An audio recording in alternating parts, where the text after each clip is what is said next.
नमस्कार. पुणे अकॅडमीच्या दुसऱ्या टेस्टमध्ये सर्वांचं स्वागत आहे बघा. पहिली टेस्ट झालेली आहे आपली. याचा आपण विश्लेषण एनालिसिस बघणार आहोत की कशा पद्धतीचे प्रश्न होते.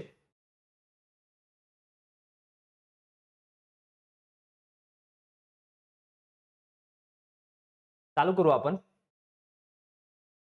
बघा काय होता प्रश्न बघा. 2025 साठीचा सर्वोत्कृष्ट देशी पशुपालक शेतकरी पुरस्कार महाराष्ट्रातील कोणत्या व्यक्तीस मिळाला आहे? तर असा एखादा पुरस्कार विचारला जातो. तर सगळ्यात पहिल्यांदा काय करायचं की पुरस्कार विचारला तर तो कोणी दिला? देणारी संस्था कोण? जसं की ज्ञानपीठ पुरस्कार दिला तर देणारी संस्था कोण? तर भारतीय ज्ञानपीठ. मग हा पुरस्कार कोणी दिला? कोणाला दिला? किंवा पुढच्या पाठीमागच्या वेळेस 2023 चा कोणाला भेटलाय, 24 चा कोणाला भेटलाय, असं एक थोडीशी एक्स्ट्रा माहिती तुम्ही घ्यायची आहे. तर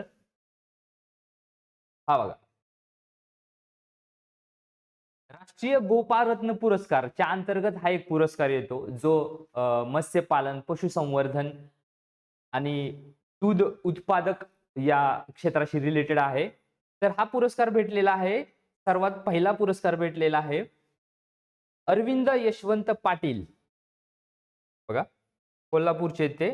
असा प्रश्न येऊ शकतो. अरविंद यशवंत पाटील कोल्हापूरचे. मग हा पुरस्कार कोणी दिला? देतं कोण? तर आपलं पशुपालन आणि दुग्ध मंत्रालय, दुग्ध व्यवसाय मंत्रालय देतं. तर हा तिसरा पुरस्कार कोणाला भेटलाय? तर श्रद्धा धवन या अहिल्यानगर आपल्या इथल्या जवळच्याच आहेत, त्यामुळे ते आपल्याला माहिती पाहिजे. देशी पशुसंवर्धन करायचंय म्हणजे देशी वाण वाढवायचं आहे, त्यांचं संवर्धन करायचं आहे आणि कशा पद्धतीने जास्तीत जास्त उत्पादन त्यातून भेटेल या गोष्टी आपल्याला तिथून त्यासाठी ते दिलं जातं. मग मला तुम्ही सांगा की ऑपरेशन फ्लड काय होतं? दुधाशी रिलेटेड होतं आणि त्याचं जनक कोण होतं? जसं तुम्ही म्हणाल की हरित क्रांतीचे जनक स्वामीनाथन, तर तसं ऑपरेशन फ्लड हे वर्गीस कुरियन, हे लक्षात ठेवा, 1970च्या काळामध्ये. तर हा पुरस्कार राजीव रंजन सिंह त्याचे पंचायत राज मंत्री आहेत या खात्याचे, मत्स्यपालन, पशुसंवर्धन आणि दुग्ध व्यवसाय, हे एक लक्षात ठेवा. पुढचा प्रश्न घेऊया आपण.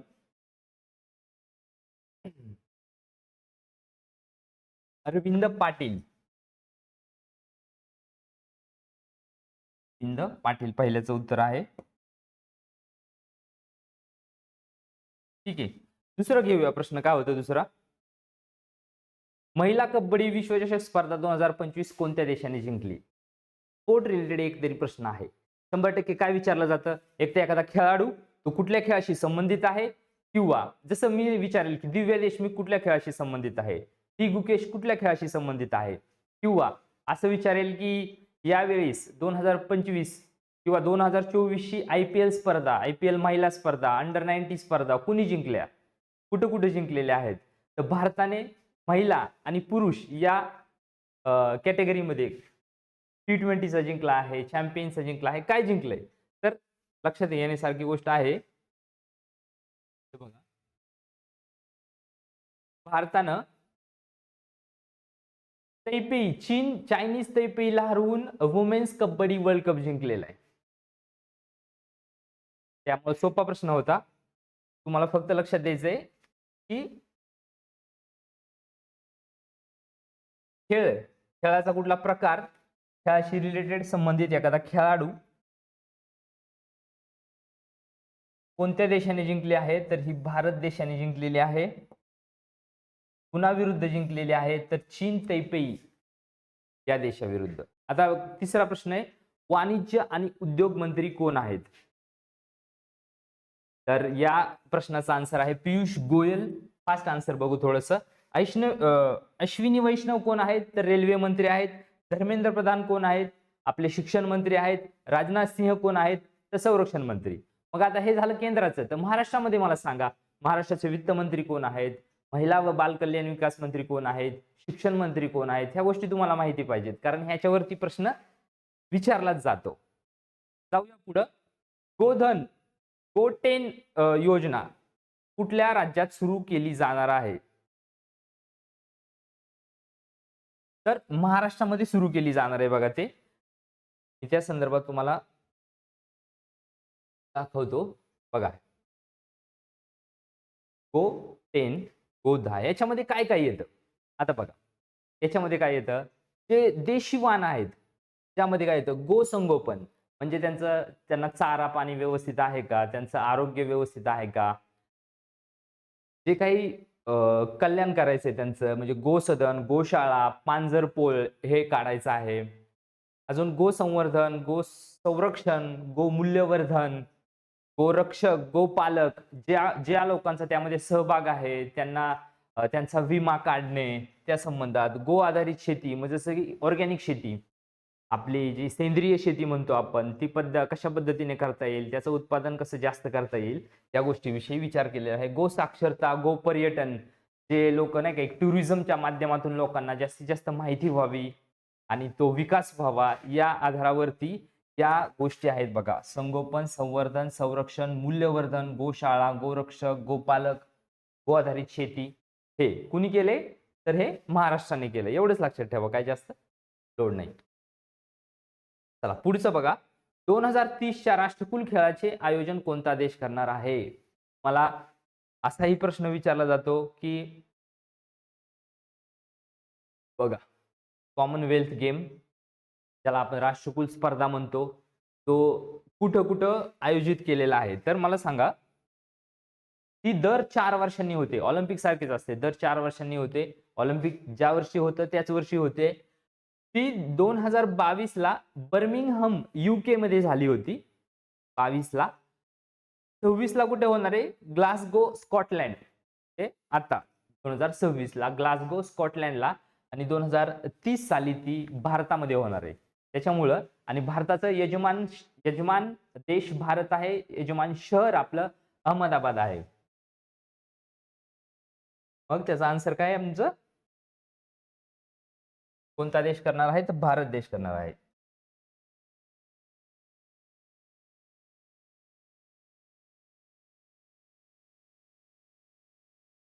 ओके, जाऊया पुढं.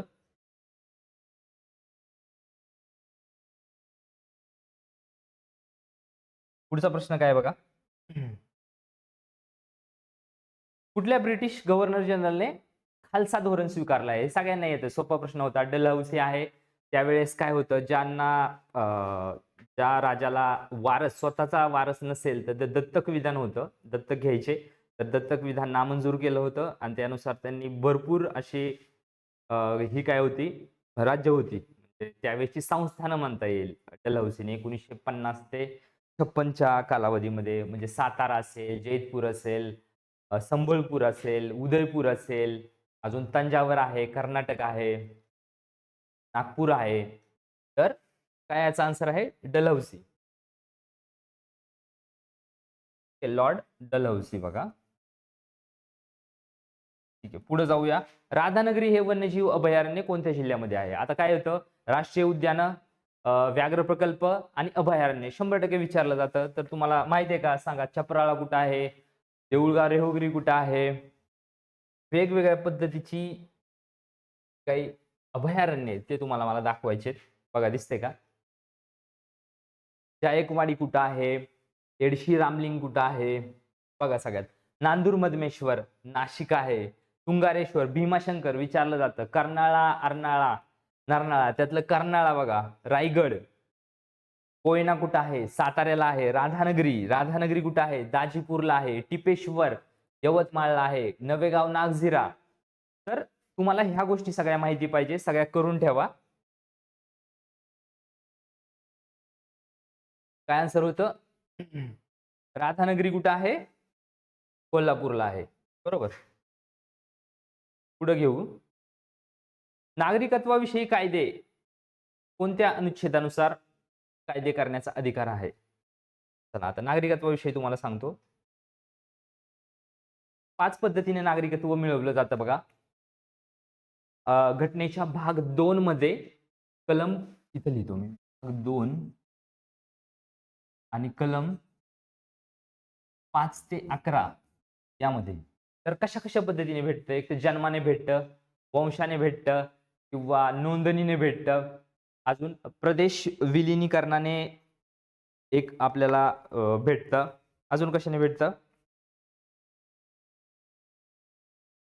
ठीक आहे.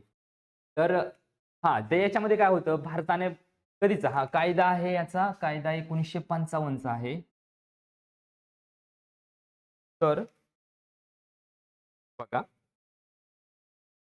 स्वीकृती, जन्म, वंश नोंदणी, स्वीकृती आणि प्रदेश विलिनीकरणामुळे तुम्हाला नागरिकत्व दिलं जातं आणि याचं अनुच्छेद क्रमांक कुठल्या अनुच्छेदानुसार कायदे करण्याचा अधिकार आहे, तर याचा अनुच्छेद 11 आहे बघा.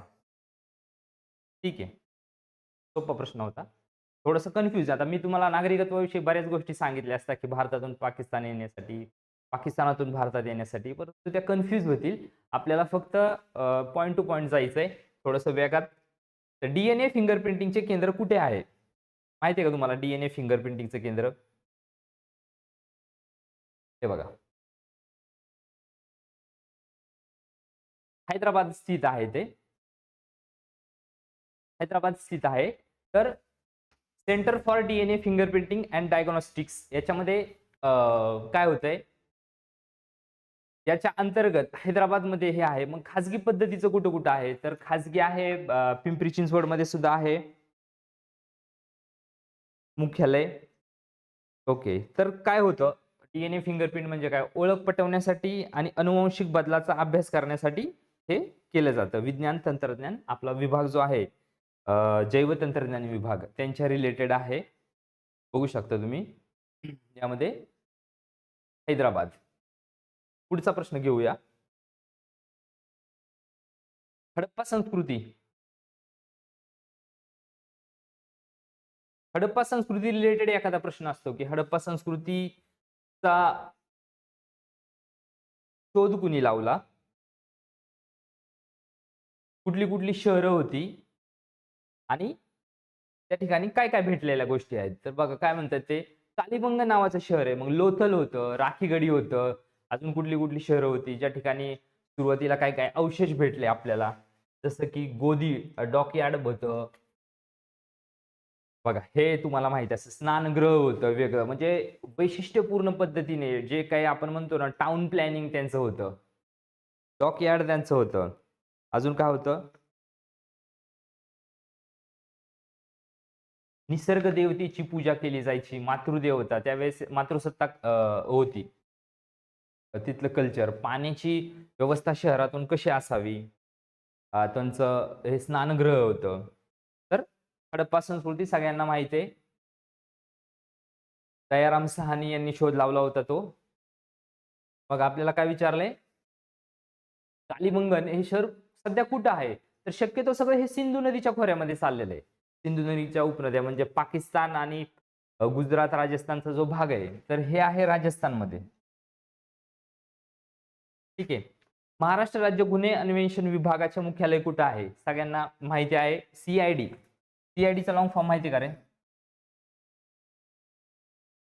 सी-आय-डीचा लॉंग फॉर्म सांगतो. बघा काय आहे? क्रिमिनल इन्व्हेस्टिगेशन डिपार्टमेंट होतं सी-आय-डी. त्याच्यामध्ये कुठं आहे हे? पुण्यामध्ये आहे. मग त्याचे चीफ कोण आहेत? ते चीफ आहेत सुनील रामानंद. हे या सी-आय-डीचे चीफ आहेत. सोपा प्रश्न होता. एखादी संस्था विचारली जाते जसं की नारी-निरी, नारी आहे, निरी आहे, वाल्मी आहे. कुठल्याही संस्था विचारल्या जाऊ शकतात. त्याचं मुख्यालय कुठं विचारलं जाऊ शकतं? ठीक आहे. पुढे जाऊया.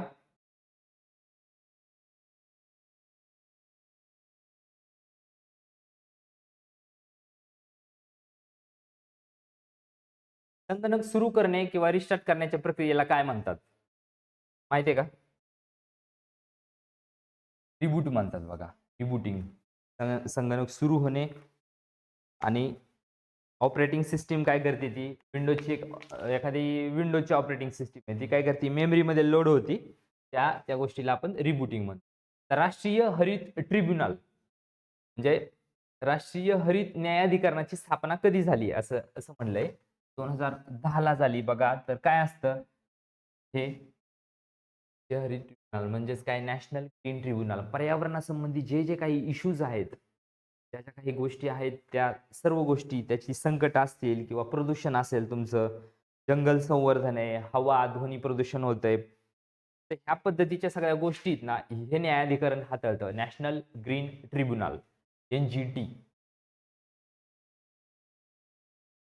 राईट. पुढे जाऊया.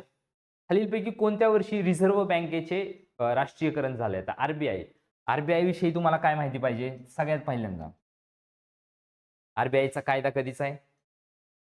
आरबीआयचा कायदा 1934चा आहे. 1935ला स्थापना झाली. 1 जानेवारी 1949ला राष्ट्रीयकरण झालं. त्याचं मुख्यालय कुठं आहे? मुंबईला आहे. आरबीआयचे सध्याचे गव्हर्नर कोण आहेत? मग त्याचं 2 वेळा नंतर राष्ट्रीयकरण झालं. ते कधी झालं?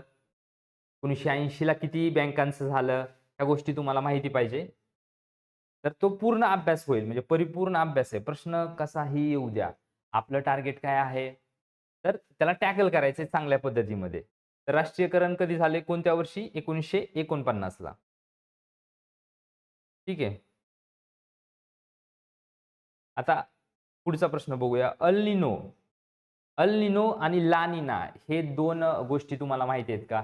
त्याच्यावरती, ज्या वाऱ्यांवरती जे काही समुद्र प्रवाह तयार होतात, समुद्राच्या पृष्ठभागावरतीचं तापमान कमी जास्त होतं, हवेच्या दाबाचे पट्टे तयार होतात आणि प्रशांत महासागरामध्ये दक्षिण अमेरिकेच्या किनाऱ्यावरती मग काय होतं? अल निनोमुळे काय होतं आणि ला निनामुळे काय होतं? अल निनोमुळे आपल्याला आपल्या इथे दुष्काळ पडतो. सगळ्यात सोपी आणि महत्त्वाचं गोष्ट म्हणजे काय जाणून घ्यायचं तुम्हाला? अल निनोमुळे आपल्याकडे दुष्काळाची स्थिती तयार होते आणि ला निना याच्यामुळे आपल्याकडे पाऊस पडतो. एवढ्या 2च गोष्टी तुम्ही आत्तापुरत्या लक्षात ठेवून घ्या. ठीक आहे. आता पंचसृष्टीमध्ये 5 घटक असतात. तर 4 सृष्टीमध्ये कुणी विभागलंय? असा प्रश्न विचारलाय बघा. त्याचा आन्सर बघा. तर आहे एल निनो विरुद्ध ला निना 38 मध्ये कोपलँड हे आहेत. आता काय काय सांगितलं होतं त्यांनी? काय सांगितलं? मोनेरा, प्रोटिस्टा, प्लांटी या.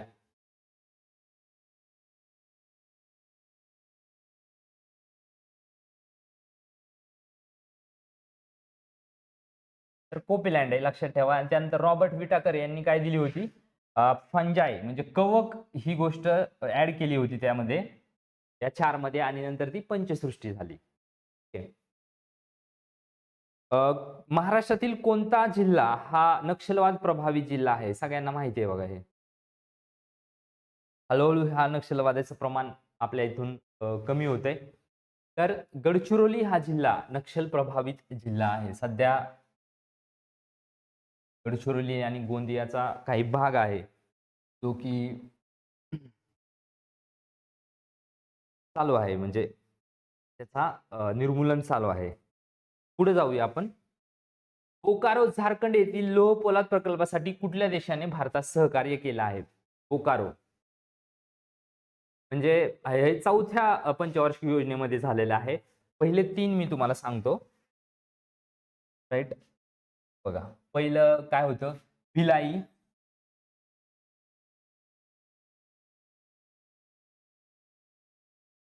बघा काय होतं?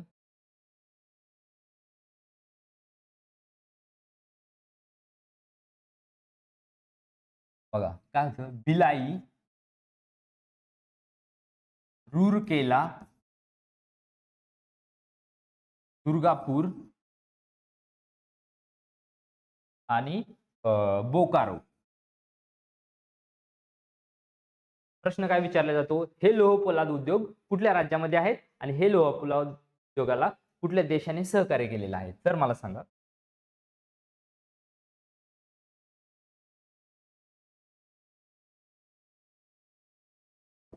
हा आहे छत्तीसगड.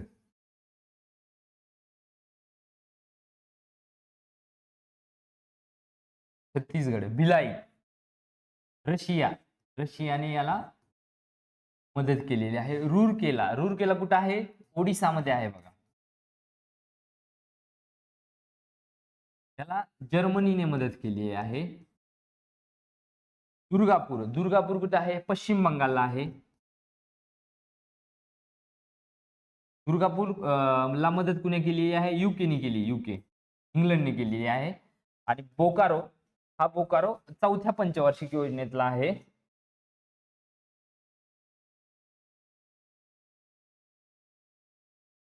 येस, तर चौथ्या पंचवार्षिक योजनेतील आहे आणि तो, त्यालाही मला वाटतं रशियाने मदत केलेली आहे.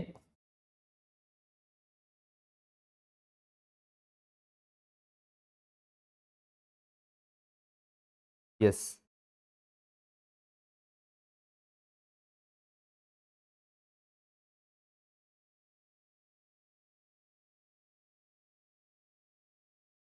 तर या पद्धतीचं पंचवार्षिक योजनेमध्ये पण या बऱ्याच गोष्टी आहेत की ज्या लक्षात घेण्यासारख्या आहे. कुठले कुठले? विशाखापट्टणम आणि सलेम, या या पण दोन गोष्टी होत्या. की मला सगळ्यांनी एक सांगा की बोकारो कुठल्या कुठं आहे? बोकारो कुठं आहे? कमेंट बॉक्स मध्ये कमेंट करा. पुढं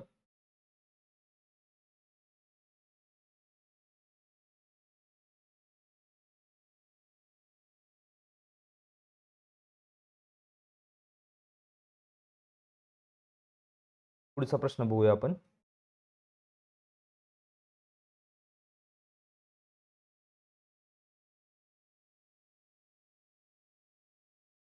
बघा, प्रश्न कसेही येऊ द्या, आपल्याला आपला संयम, आपल्याला आपला कंट्रोल पेपरवरून घालवून द्यायचा नाही. कधी कधी काय होतं, आपल्या टप्प्यातला प्रश्न नाही आला किंवा आपल्या टप्प्यातला पेपर नाही दिसला तर आपला कॉन्फिडन्स लूज होतो. एनीहाऊ आपल्याला कन्फ्यूज व्हायचं नाही. प्रश्न येत जाता राहणार, परीक्षा येत जाता राहणार, तुमची टेम्परामेंट टिकवायची आणि मॅक्सिमम मार्क कशी येतील मला, 85 90च्या वरती मी कसा जाईल, बघूनच ठेवायच्यात. काय ठोकताळ आहेत, अभयारण्य आहे तर तुमचं अभयारण्य पूर्ण झालंच पाहिजे. एखादी संस्था आणि मुख्यालय विचारतायत तर सगळ्या संस्था आणि मुख्यालय तुमच्या झाल्याच पाहिजेत. एकदम काय म्हणतात त्याला, की रट्टा मारायचा आहे. कारण सगळं फॅक्ट बेस आहे, ह्याच्यामध्ये कन्सेप्ट वगैरे काही नाहीये. हे तुम्ही सगळ्यांनी अनुभवलेलं आहे. ठीक आहे, प्रश्न बघूया पुढचा काय आहे. तपांबर आणि सीतांबर या थरांना वेगळे करणाऱ्या थराला काय म्हणतात? तर वातावरणातील वेगवेगळे थर आहेत, त्या त्या थरांमध्ये कसं कसं बायफर्गेशन झालेलं आहे, कुठल्या थरामध्ये मग ओझोनचा थर कुठे येतो बघा. काय असतं, तापांबर आहे, सीतांबर आहे, मध्यांबर आहे, आयनांबर आहे आणि बाह्यांबर आहे. मग याच्यामध्ये काय काय होतं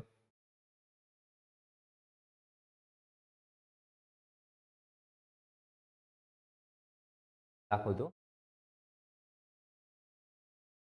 तपांबर आणि सीतांबर याच्यामध्ये जो काही 3 ते 3.5 किलोमीटरचा जो पार्ट आहे ना,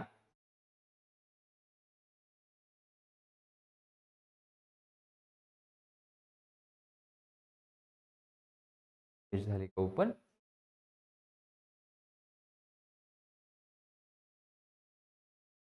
सगळ्यांनी हे अनुभवलंय, म्हणजे वेगळं काही नाहीये ह्याच्यामध्ये खरं तर.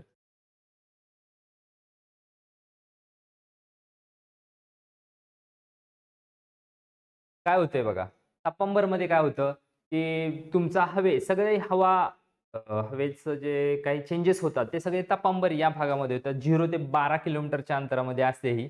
आणि तपांबर आणि सीतांबरच्या मध्ये जो काही 3-3.5 किलोमीटरचा जो काही भाग आहे, ज्या ठिकाणी वातावरणातलं तापमान हे वाढत नाहीये, ते स्थिर राहतं. उंचीनुसार तापमान कमी होणं थांबतं तिथं.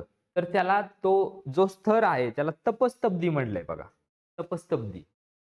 मग स्ट्रॅटोस्फिअर मध्ये काय होतं, जेट विमानं होतात. मेसोस्फिअर, थर्मोस्फिअर, एक्झोस्फिअर किती किलोमीटर मध्ये आहे, रॉकेट कुठं सोडलं जातं, उपग्रह कुठं असतात, सगळ्यात जास्त तापमान कुठं आहे, सगळ्यात कमी तापमान कुठल्या भागामध्ये आहे, हे तुमचा होमवर्क आहे. मला करायचंय ते. प्रश्न बाहेर कितीही गेला ना तरी तुम्हाला तो आलाच पाहिजे. काय बघा, निरोगी व्यक्तीच्या शरीराचे तापमान साधारणतः किती असतं?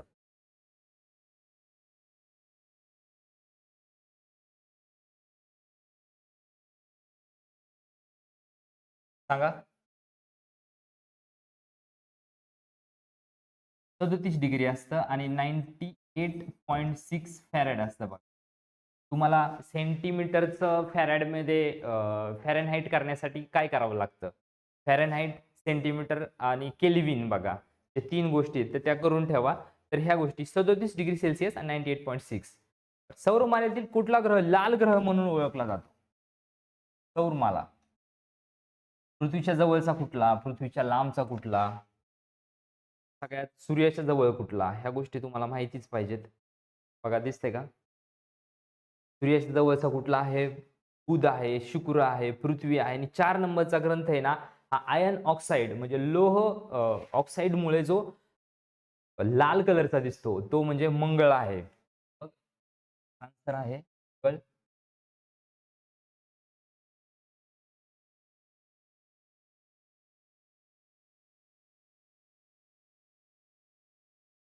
ठीक आहे. काय म्हणते? राष्ट्रीय विषाणू संस्था कुठे आहे? ICMR ची संस्थापक आहे ती आणि पुण्यामध्ये ICMR आहे. ICMRचं NIV तिथं काही संशोधन होतं व्हायरसचं, virology, national institute of virology Pune स्टेशनच्या आसपास आहे. त्यापैकी बऱ्याच जणांना माहिती पण असेल बघा संस्था. National institute of virology. ते 52 साली ओपन झालेली संस्था आहे ती पुण्यामध्ये. त्याचं हेडक्वार्टर पुणे हे लक्षात ठेवा. पुढचा प्रश्न आहे. 3-4 प्रश्न राहिलेत. यादव घराण्यातील कुठल्या राजाने देवगिरी येथे राजधानी स्थापन केली? आता बघा यादवांचा कार्यकाळ कधी आहे? 1100 म्हणजे 12व्या शतकातला आहे. 1170, 1190 ते त्या आसपास मधला. तर काय आहे, त्यांचा जो राजा होता 5वा भिल्लम यानं देवगिरी म्हणजे आताचं कुठलं आहे? दौलताबाद. दौलताबाद 5वा भिल्लम. तर त्यांनी आपलं शिखर शिंगणापूर, सातारा, फलटण या ठिकाणचं जे मंदिर आहे ना, ते त्यांनी बांधलेलं आहे. म्हणजे त्यावेळेची हेमाडपंथी जी काही शैली होती बांधण्याची, हेमाडपंथी, ती यादवांची शैली आहे. हे लक्षात घ्या. तर पुढे जाऊया आपण.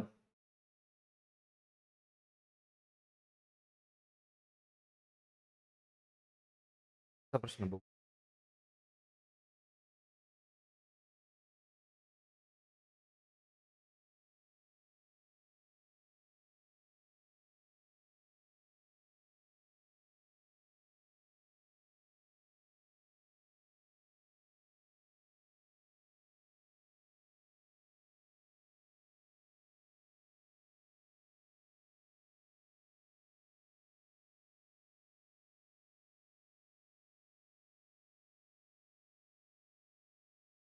दोनच प्रश्न राहिलेत फक्त. दाबाचे एकक विचारलंय बघा.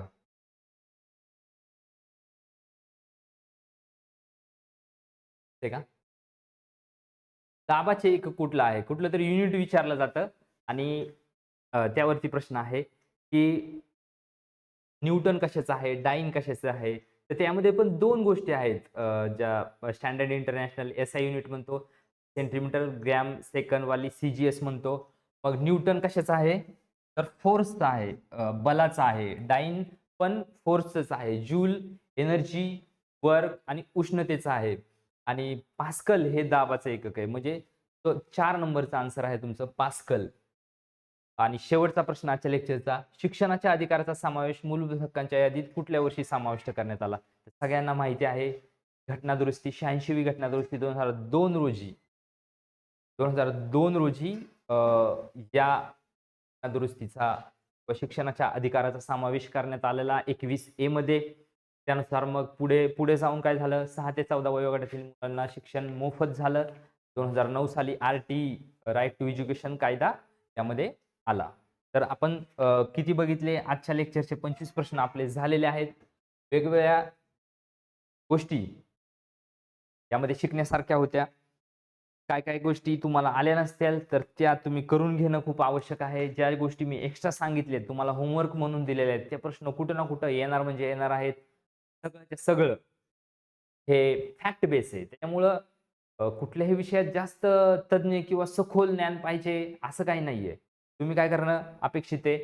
फास्ट त्या गोष्टी वरवरती बघणे. ज्या गोष्टी जिल्ह्यांच्या किंवा महाराष्ट्र राज्याशी संबंधित आहेत त्या मॅपच्या माध्यमातून तुम्हाला लक्षात ठेवायच्या आहेत. त्या गोष्टी फॅक्ट्स बेस आहेत, तर फॅक्ट्स तुम्हाला त्या गोष्टी त्यांच्या सणावळ्या असतील थोड्याफार, त्या गोष्टी तुम्हाला माहिती पाहिजे. कायदे कधी आलेत, स्थापना कधी झाली होती, त्याचे प्रमुख कोण-कोण आहेत. तर मला खात्री आहे, की आपल्या पुढच्या टेस्टमध्ये म्हणजेच आपल्या तिसऱ्या टेस्टमध्ये तुम्ही चांगला परफॉर्मन्स कराल. तुमच्या काहीही शंका असतील, जो काही प्रतिसाद असेल, तर तो तुमच्या आमच्या कमेंट बॉक्समध्ये कळवा. आमची टीम आम्ही पूर्ण त्याच्याशी रिप्लाय देऊया. तर चालेल, आज थांबूया आपण. थँक